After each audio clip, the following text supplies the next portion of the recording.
বিসমিল্লাহির রহমানির রহিম। আসসালামু আলাইকুম। সকলকে স্বাগতম জানাচ্ছি আরও একটি ভিডিও ক্লাসে। আজকের এই পর্বে আমরা ডিফারেন্সিয়েশন বা ক্যালকুলাসের একটি বেসিক নিয়ে আলোচনা করব।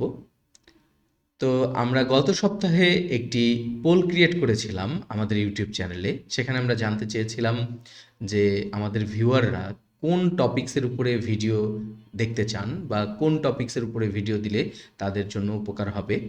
তো বেশিরভাগ শিক্ষার্থীরা যেই টপিক্সটি সিলেক্ট করেছে সেটি হচ্ছে ম্যাথ এবং ফিজিক্সের বেসিকের উপরে ভিডিওর টপিক্স তারা বেশি প্রিফার করেছেন।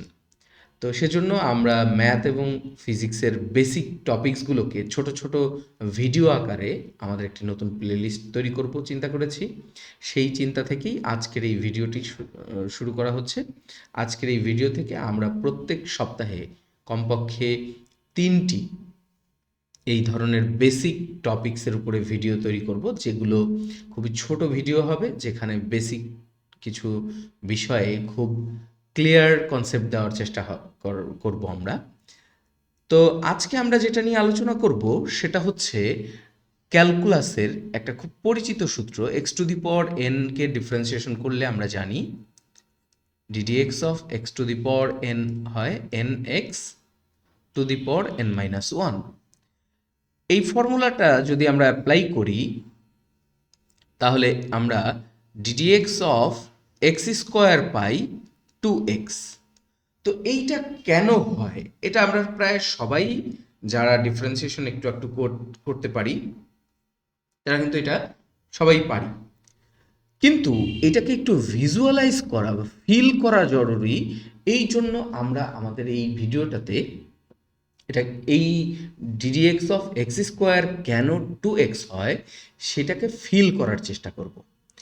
এখন এই ডিডিএক্স অফ এক্স স্কোয়ারকে যদি আমি বলি যে আপনি যদি এক্স স্কোয়ারকে ভিজুয়ালাইজ করতে বলি তাহলে কি দেখতে পান? স্কোয়ার বলতে আমরা কি বুঝি? একটা বর্গক্ষেত্র। আমাদের সামনে এক্স স্কোয়ার বললে একটি বর্গক্ষেত্র ভেসে উঠবে, যেই বর্গক্ষেত্রের প্রতিটি বাহুর দৈর্ঘ্য হচ্ছে এক্স, দৈর্ঘ্য এক্স প্রস্থ এক্স, এমন একটি বর্গক্ষেত্রের ক্ষেত্রফল হচ্ছে, এটার এরিয়া হচ্ছে এক্স স্কোয়ার। তো আমরা যদি বলি ddx of x square equal to 2x, এর অর্থটা কি আসলে?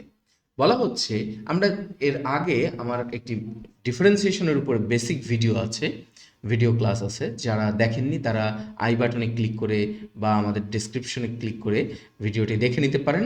সেখানে আমি বুঝিয়েছি যে ডিফারেন্সিয়েশন করে আমরা আসলে কি পাই। ডিফারেন্সিয়েশন করে চলকের সাপেক্ষে পরিবর্তনের হার নির্ণয় করা হয়। তাহলে এখানে এক্স স্কোয়ারকে ডিফারেন্সিয়েশন করা অর্থটা দাঁড়ায় যে এই এক্সের সাপেক্ষে এরিয়ার পরিবর্তনের হার কত। ডিফারেন্সিয়েশন করে আমরা যেহেতু পরিবর্তনের হার পাই চলকের সাপেক্ষে, তাহলে এরিয়ার পরিবর্তনের হার কত সেটাই আমরা নির্ণয় করতে চাচ্ছি। তাহলে সহজ কথা, এক্সের একক পরিবর্তনের ফলে এরিয়ার কতটুকু পরিবর্তন হয় সেটাই হচ্ছে আমাদের এখানে প্রশ্ন। তাহলে এই এক্সকে যদি আমি দৈর্ঘ্য বরাবর ডিএক্স পরিমাণ বৃদ্ধি করি এবং প্রস্থ বরাবর ডিএক্স পরিমাণ বৃদ্ধি করি, তাহলে এরিয়ার কতটুকু বৃদ্ধি হয় সেটা আমরা একটু দেখি। এই হচ্ছে এরিয়ার বৃদ্ধিটা হবে, এক্স ডিএক্স পরিমাণ বৃদ্ধি করলে এইটুকু পরিমাণ বৃদ্ধি হবে এরিয়ার। তাহলে এইটুকু পরিমাণ যদি বৃদ্ধি হয় তাহলে এই এরিয়াটাকে আমরা এইভাবে অংশে ভাগ করে ফেলতে পারি। তো আমাদের এই যে এইখানে যেই এরিয়াটা, এই যে লাল রঙের যে শেড দেওয়া হলো, এই এরিয়াটার তাহলে কতটুকু এরিয়া বৃদ্ধি পেল, কতটুকু এরিয়া আমরা এখন পরিমাপ করার চেষ্টা করব এই এরিয়ার পরিবর্তনের হার। তো পরিবর্তনের হার নির্ণয়ের জন্য আমাকে আগে টোটাল এরিয়ার কতটুকু পরিবর্তন হয়েছে সেটা বের করতে হবে। তাহলে এইখান থেকে এই পর্যন্ত যেহেতু এক্স, তাহলে এইখানে বৃদ্ধি করেছি আমরা ডিএক্স পরিমাণ, তাহলে এক্স ইন্টু ডিএক্স, যেহেতু এটা একটি আয়তক্ষেত্র, তাহলে এই ওপরের এইটুকুর পরিবর্তন হচ্ছে এক্স ইন্টু ডিএক্স। একইভাবে এই সাইডের এইটা যদি আমরা চিন্তা করি, এই সাইডের এইটুকুও দৈর্ঘ্য এক্স প্রস্থ ডিএক্স, পরিবর্তন হবে এক্স ইন্টু ডিএক্স। তাহলে এরিয়ার মোট পরিবর্তন আমরা বলতে পারি এটা হচ্ছে ডি এরিয়া, মানে এরিয়ার মোট পরিবর্তন ডি এ ইকুয়াল টু হচ্ছে 2x dx। এখন খেয়াল করুন, অনেকেই প্রশ্ন করতে পারেন যে এই যে এখানে যে কর্নারে যে এইটুকু ছোট্ট একটা বর্গক্ষেত্র দেখা যাচ্ছে, এইটা কেন বাদ গেল? এটা তো ডিএক্স ইন্টু ডিএক্স মানে ডিএক্স স্কোয়ার। এখন ডিএক্স আমরা আসলে চিন্তা করি যে শূন্যের খুব কাছাকাছি, মানে খুবই ছোট। তাহলে খুবই ছোট একজনকে যদি আপনি স্কোয়ার করেন, দেখেন 0.1কে স্কোয়ার করলে 0.01 হয়, আবার 0.01কে স্কোয়ার করলে 0.001 হয়। অর্থাৎ আপনি যত ছোট জিনিসকে স্কোয়ার করবেন তত সে আরো ছোট হয়। অর্থাৎ এই অ্যানালজি থেকে আমরা বুঝতে পারতেছি এই ডিএক্স স্কোয়ার অত্যাধিক ছোট একটা ক্ষেত্রফল, তার মানে এটা শূন্যের কাছাকাছি, এই জন্য আমরা ওইটাকে ইগনোর করতে পারি। এখন ডিএ হচ্ছে টোটাল পরিবর্তন। এখন পরিবর্তনের হার নির্ণয় করতে হলে কি করতে হবে? ডিএক্স দিয়ে ভাগ করতে হবে উভয় পক্ষকে। তাহলে এইটাকে আমরা বলতে পারি যে DA by DX equal to হচ্ছে 2x into DX by DX. তাহলে ডিএক্স এবং ডিএক্স যদি কাটা যায় আমাদের কাছে থাকে হচ্ছে 2x। অর্থাৎ এরিয়ার পরিবর্তনের হার এক্স এর সাপেক্ষে, অর্থাৎ এরিয়া ছিল হচ্ছে এ ইকুয়াল টু এক্স স্কোয়ার, অর্থাৎ এরিয়ার পরিবর্তনের হার ডিএ ডিএক্স ইকুয়াল টু আমরা পাচ্ছি 2x। এইটাই কিন্তু আমাদের বলতেছে যে এরিয়ার পরিবর্তনের হার d a d x equal to 2x। আশা করি সবাই বুঝতে পেরেছেন।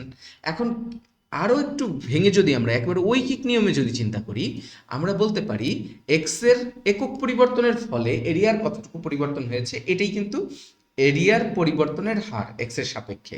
অর্থাৎ আমি যদি বলি এক্স এর ডিএক্স পরিমাণ পরিবর্তনের ফলে এরিয়ার পরিবর্তন হয়েছিল 2x ইন্টু ডিএক্স, যেটা আমরা এইখানে দেখেছিলাম। অর্থাৎ একক পরিমাণ পরিবর্তনের ফলে কতটুকু পরিবর্তন হয়েছে? 2x DX by DX. DX DX কাটা গেলে আমরা পাচ্ছি 2x। তাহলে এক্স এর একক পরিমাণ পরিবর্তনের ফলে এরিয়ার যতটুকু পরিবর্তন হয় এটাই হচ্ছে এক্স স্কোয়ারের ডিফারেন্সিয়েশন এক্স এর সাপেক্ষে বা পরিবর্তনের হার। আশা করি সবাই বুঝতে পেরেছেন। আমাদের চ্যানেলে এই রকম ভিডিও আমরা নিয়মিত পাবলিশ করব। এখন থেকে প্রতি সপ্তাহে মিনিমাম আমরা 3টা এরকম বেসিক টাইপের ভিডিও নিয়ে আসবো ইনশাল্লাহ।